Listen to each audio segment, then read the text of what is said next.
Πέτρα με φεγγάρι, την Ελλάδα πάει να πάρει, βρε το φουκαρά.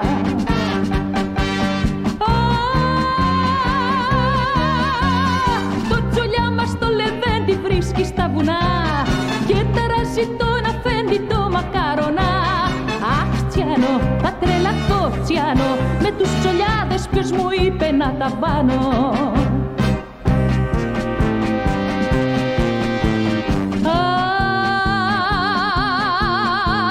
Ξεκινάει την άλλη μέρα, μα και πάλι ακούει αέρα από το τζολιά.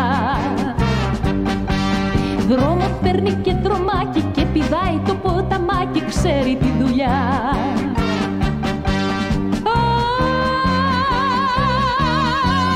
Τρώει τις σφαίρες σαν γαλάζι από το τζολιά, άλλους στρατηγούς αλλάζει για να βρει δουλειά.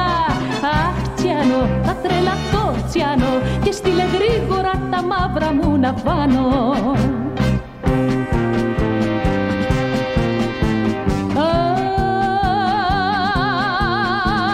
Τρέχουν σαν τρελοί στους βράχους, από μας κι απ' τους συμμάχους τρώνε την κλωτσά.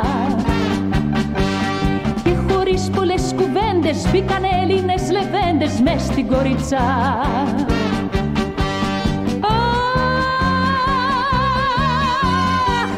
Στα αργυρόκαστρο μπήκε το χακί και σημαία τώρα κυματίζει ελληνική. Αχ Τσιάνο, θα τρελαθώ Τσιάνο, με τους τσολιάδες ποιος μου είπε να τα βάνω.